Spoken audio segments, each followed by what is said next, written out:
Bonsoir à tous, bienvenue dans cette grande édition hebdomadaire de la Téléstar 21. Après sa prise du pouvoir à travers un coup d'État, le 5 septembre 2021, le Comité national pour le rassemblement et le développement a tenu sa toute première conférence ce samedi au chapiteau du Palais du Peuple de Conakry. Objectif, faire le point sur les exigences de la CEDEAO contre la Guinée. Suivez le porte-parole du CNRD au micro de Mariam Abari et de Ibrahim Paye Kamara. La CEDEAO à laquelle la Guinée appartient a, conformément à ces protocoles, décidé des mesures suivantes. 1. La suspension de la Guinée de ses instances. Également a décidé de l'envoi d'une mission de haut niveau pour une prise de contact avec le CNRD. Par la suite, il s'est tenu à Accra le 16 septembre la réunion des chefs d'État et de gouvernement sur la situation du Mali et la Guinée. Au cours de cette rencontre, il a été pris d'autres décisions, dont entre autres la libération immédiate et sans condition de l'ancien président, le retour rapide à l'ordre constitutionnel et l'organisation des élections dans un délai de 6 mois. Le gel des avoirs de tous les membres du CNRD. L'interdiction de voyage pour tous les membres du CNRD et les membres de leur famille, etc., etc. C'est ainsi que hier, nous avons reçu leur Excellence, M. Nana Akufo-Addo, président du Ghana et président en exercice de la conférence des chefs d'État, et M. Alassane Dramane Ouattara, président de la Côte d'Ivoire, pour nous signifier de vive voix ces mesures. Il y a eu des échanges très francs et sincères entre la délégation de la CEDEAO et le président Mamadi Doumbouya. Sur le premier point, notamment la libération immédiate et sans condition de l'ancien président,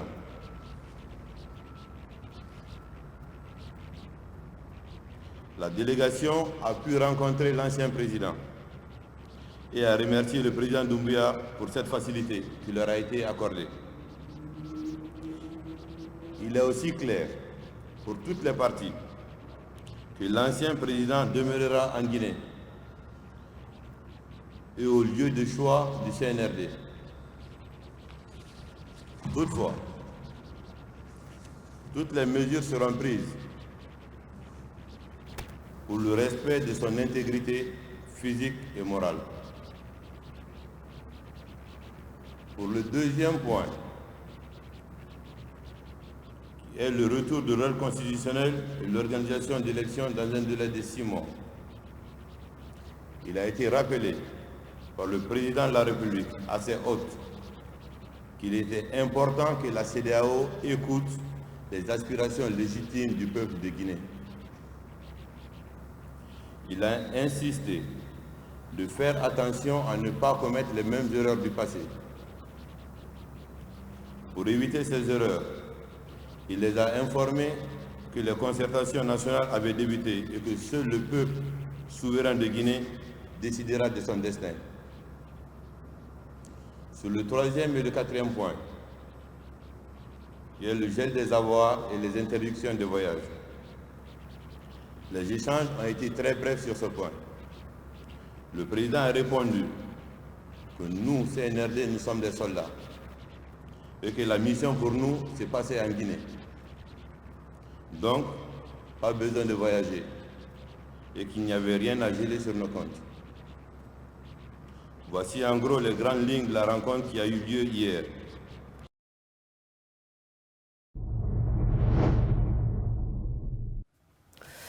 Lors de cette conférence de presse, le colonel Amara Kamara s'est aussi prononcé sur la situation actuelle de l'ancien président Alpha Condé, les concertations nationales entamées depuis le 14 septembre dernier et la composition des membres du CNRD. On l'écoute à nouveau. Le CNRD mettra tout en œuvre pour le respect de l'intégrité physique et morale de l'ancien président Alpha Condé. Il se trouve en un lieu sûr et bénéficie de tous les traitements dus à son rang. Nous avons commencé des concertations nationales depuis le mardi. Il y a des partis qui sont très réactifs, qui commencent déjà à nous faire parvenir des mémorandums. Et ça va, c'est en train de se poursuivre la concertation, ça va continuer jusqu'à la semaine prochaine. Là-dessus, je veux vous appeler à la sérénité, au calme.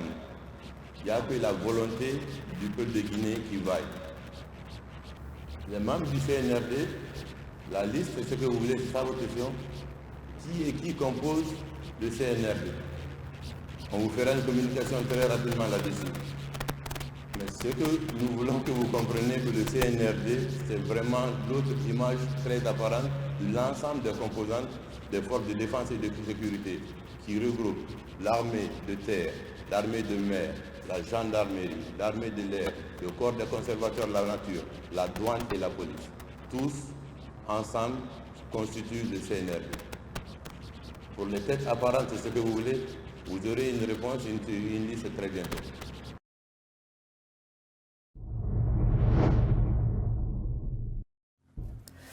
Les concertations du Comité national pour le rassemblement et le développement avec les forces vives de la nation se sont poursuivies ce samedi 18 septembre 2021 au Palais du Peuple de Conakry. Les syndicalistes et les travailleurs du secteur bancaire étaient en face de la junte militaire pour apporter leur contribution pour une transition réussie.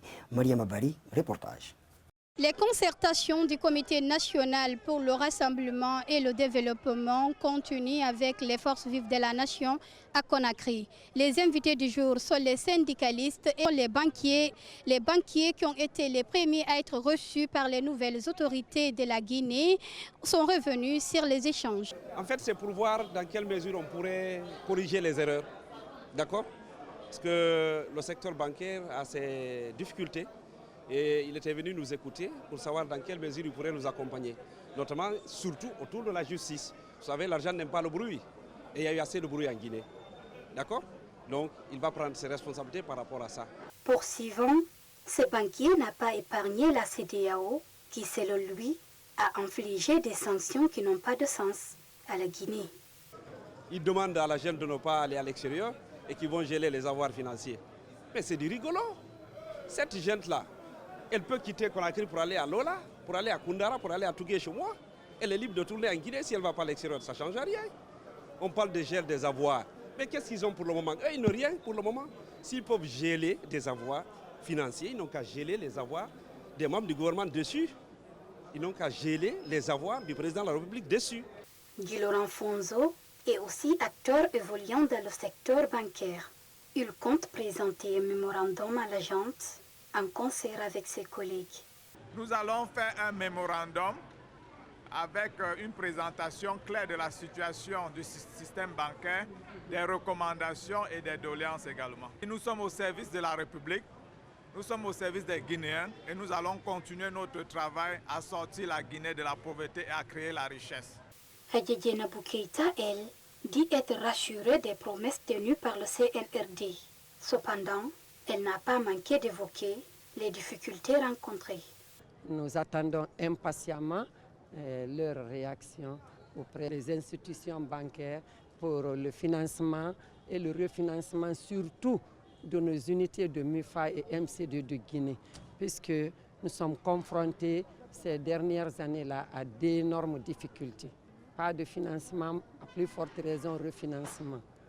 Et les pauvres présidentes des conseils d'administration, certaines ont été emprisonnées et il y a certaines même qui ont perdu leur ménage. Par ailleurs, cet autre banquier a exprimé sa satisfaction à l'issue des échanges.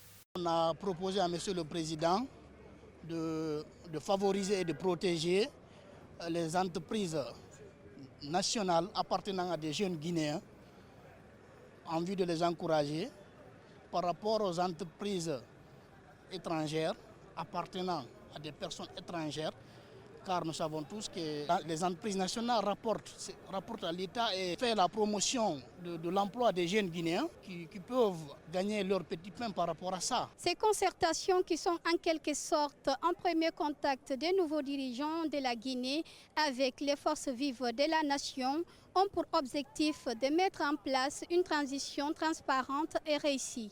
Il faut également rappeler que ces concertations continuent le lundi avec les opérateurs culturels et les hommes des médias.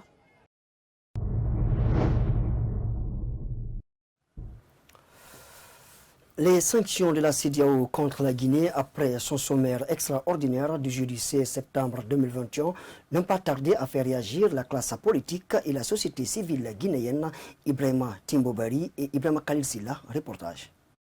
Les sanctions que la CEDEAO a infligées à la Guinée pour le coup d'État du 5 septembre dernier sont entre autres la suspension de la Guinée de toutes ses instances de décision, l'interdiction aux membres du CNRD ainsi que leurs familles de sortir du pays et le gel des avoirs économiques de tous les membres de la junte. Des décisions qui n'ont pas laissé indifférente la classe politique guinéenne. On a été très étonnés que la CEDEAO veuille imposer à la Guinée une camisole de force, donc d'élections libres, honnêtes, équitables en 6 mois, alors même que nous n'avons pas de constitution acceptable, nous n'avons pas d'institutions solides nous permettant justement de sortir de cette instabilité chronique, et pire, nous n'avons pas de commission électorale nationale indépendante.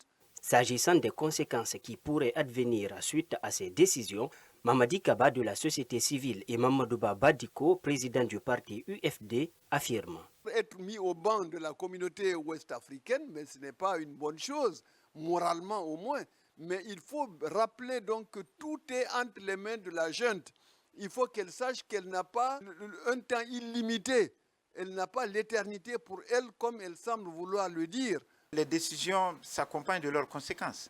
Si les autorités de la transition ne peuvent pas voyager, leurs avoirs sont gelés, etc., ça plombe la transition, ça plombe sincèrement la transition. Ainsi, pour éviter à la Guinée le pire, ces deux acteurs proposent des pistes de solution aux nouvelles autorités du pays. Et je pense que c'est la négociation, mais la négociation entre le CNRD et la CEDEAO doit s'appuyer sur la population, les forces vives du pays. Moi, ce que je préconise, c'est d'abord que les autorités militaires donnent des signaux forts à travers ce que je viens de vous dire, qu'il y ait un chronogramme clair et précis, c'est-à-dire voilà ce que nous voulons faire de telle période à telle période, et voilà quand est-ce que nous allons organiser des élections, dans quelles conditions nous allons les organiser. En attendant la suite de ces décisions, l'opinion publique africaine considère la CEDEAO tout simplement comme une instance syndicale et un bouclier pour les dirigeants africains.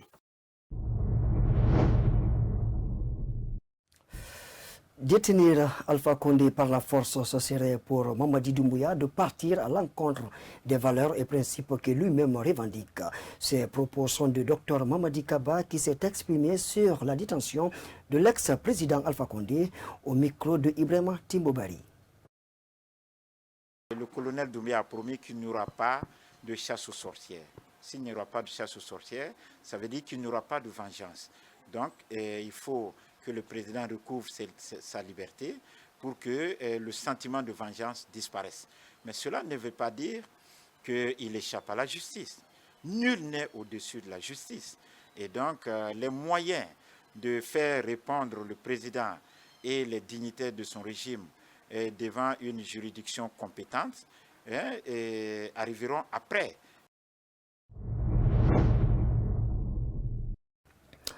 Fermées il y a près d'un an, les frontières guinéennes ont connu une réouverture progressive depuis le 15 septembre 2021, une nouvelle qui constitue un offre de soulagement pour les opérateurs économiques ainsi que les transporteurs rencontrés mercredi par une de nos équipes. Suivez le reportage de Kadia Toubari et Ibrahima Khalil Silla.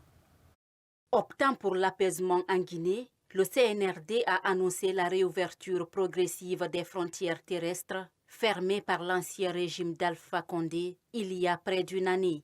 Cette décision a été un ouf de soulagement pour le syndicat des transporteurs. J'ai accueilli cette nouvelle avec de joie, avec de satisfaction. Bien que c'est une annonce, ce n'est pas encore une réalité qui s'est faite, mais seulement d'entendre ces nouvelles, nous sommes vraiment contents d'entendre ces nouvelles-là.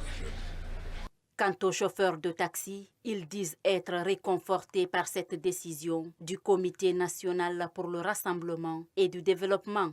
Vraiment, nous sommes très contents. Si le frontière est ouvert, surtout moi-même, parce que ma voiture est à la frontière là-bas, presque un an maintenant de plus. Bon, si le frontière est ouvert maintenant, là, on est très contents. Vraiment, on est très contents, on est très fiers de lui. Vraiment, on était fatigués. Poursuivant, ces transporteurs expliquent leur calvaire et interpellent les nouvelles autorités à veiller sur l'état des routes. Ici, Freetown, chaque fois qu'on quitte ici, des fois on fait à 5 heures de temps d'ici par malade, l'état des routes. Bon, on demande aux autorités de nous aider, l'état de la route. Notre route là, vraiment, c'est complètement gâté. Donc au commencement, presque à son poney ici jusqu'aux frontières de Gawal, notre route là, vraiment c'est incroyable. Cette action du CNRD intervient après la libération des détenus politiques. Depuis cette fermeture des frontières, les Guinéens font face à d'énormes difficultés, dont la hausse des prix dans tous les secteurs. Un camion remorque transportant des barres de fer est entré en collision avec une Renault Kangoo au rond-point d'Amdalaï dans la commune de Ratoma ce jeudi 16 septembre 2021. Bilan un blessé grave et des dégâts matériels importants ont été enregistrés. C'est un reportage de Yaya Bari et Mabinti Touré. Un blessé grave et des dégâts matériels importants est le bilan d'un accident de la circulation qui a eu lieu ce jeudi 16 septembre 2021 au rond-point de Amdalaï dans la commune de Ratoma. Un camion remorque immatriculé RC 7820M rempli de barres de fer a percuté une Renault Kangoo immatriculée RC 4745 AW. Présent sur le lieu de l'accident, le commissaire spécial de la sécurité routière de Dixing explique. Le camion remorque qui était au niveau du carrefour Barry de Flandre. À la descente, à proximité des rails, il y a eu défectuosité du système de freinage. Alors il est venu se cogner avec cette voiture que vous voyez aux arrêts maintenant. Le chauffeur, depuis l'accident, il a été porté disparu. Nous l'avons cherché jusque maintenant, on est à sa recherche. On ne l'a pas retrouvé du tout, jusque maintenant. Mais celui qui conduisait la Renault Kangoo est admis déjà à l'hôpital. Pour limiter ces situations dramatiques, le colonel Kamano invite les usagers de la route à plus de responsabilités. Les gens n'ont qu'à être prudents. Ils ne contrôlent pas le système de freinage qui a été l'origine de cet accident. Les gens, ils allument le véhicule seulement comme ça et ils partent. Les autorités routières attendent de savoir le sort du chauffeur de la Renault admis à l'urgence pour des soins médicaux pour faire le constat. Pour l'instant, le conducteur du camion a pris la poudre d'escampette. Le 5 septembre 2021, les Guinéens découvrent le visage du colonel Mamadi Doumbouya, commandant de l'unité d'élite des forces spéciales pour la deuxième fois sur les réseaux sociaux. Mais cette fois-ci, loin d'un exercice de démonstration comme le 2 octobre 2018, il a plutôt annoncé l'arrestation du président Alpha Condé, la suspension de la Constitution, la dissolution de l'Assemblée nationale et le gouvernement. Quelques minutes plus tard, ce qui semble être un coup d'État est confirmé par l'intéressé à travers une apparition sur les médias d'État. Notre correspondant du Kankan, Abdoulaye Koya Silla, s'est rendu dans sa famille plus d'une semaine après. Suivez ces images. Banakoroda est l'un des quartiers historiques et l'une des 4 portes de la commune urbaine de Kankan. C'est ici, en 1980, dans cette cour, que le président du Comité national pour le rassemblement et le développement CNRD a vu jour. Fils de feu Karifala Doumbouya, décédé en 1997 selon nos informations, et de Adja Mandoula Silla. Colonel Mamadou Doumbouya a passé la quasi-totalité de son enfance dans ce quartier. Depuis sa prise de pouvoir, les prières et bénédictions s'enchaînent dans sa grande famille. Difficile pour Adja Mandoula Silla de répondre à d'autres questions. Elle se contente de faire des bénédictions pour son fils. J'ai pris que Dieu protège tous les fils du pays, qu'Allah aide mon fils dans ses collaborations et qu'il soit aimé par le peuple de Guinée. C'est une famille joyeuse que nous avons rencontrée. Bien que personne ne veuille parler de l'enfance du prodige de la famille, le colonel Mamadi Doumbouya, tout le monde fait des bénédictions en sa faveur. J'invite tous les Guinéens à prier pour mon fils, pour qu'il réussisse dans sa mission. Que Dieu veille sur lui et ses compagnons.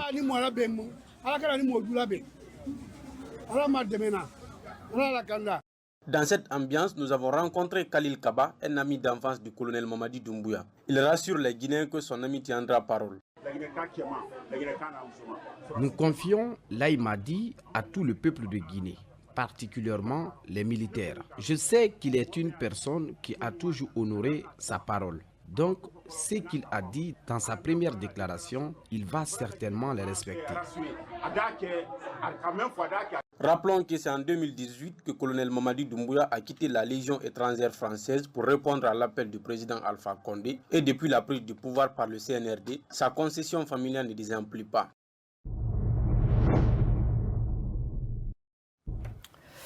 Sport à présent pour finir cette édition d'information suite à la décision de la CAF interdisant la Guinée de jouer ses matchs à domicile. La Guinée sollicite le Sénégal pour disputer ses rencontres officielles. C'est le secrétaire général de la Fédération guinéenne de football qui l'a fait savoir ce vendredi 17 septembre 2021 lors d'un point de presse. On l'écoute au micro de Ibrahima Diallo. Je rappelle que personnellement, en tant que secrétaire général, j'ai eu beaucoup d'échanges de points de vue, j'ai eu beaucoup de communication, et avec la CAF, et avec la FIFA, pour faire l'état des lieux, donner les informations qui collent à la réalité. Puisque nous sommes leur point focal ici.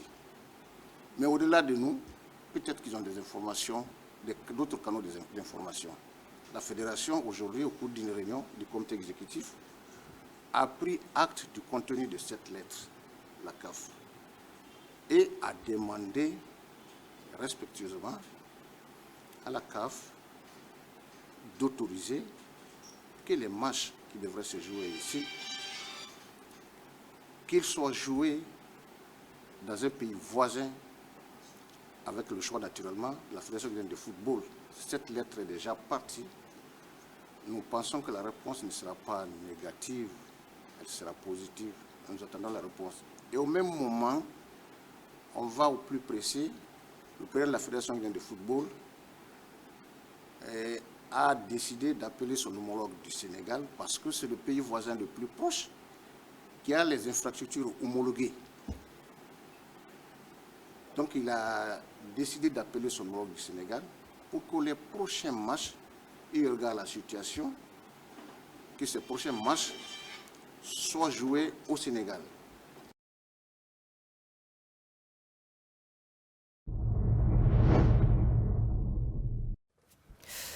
Voilà, chers téléspectateurs, c'est cet élément de sport qui met fin à cette édition d'information hebdomadaire de la télé du 21e siècle. Merci à tous de votre aimable attention. Portez-vous bien partout où vous êtes à travers le monde.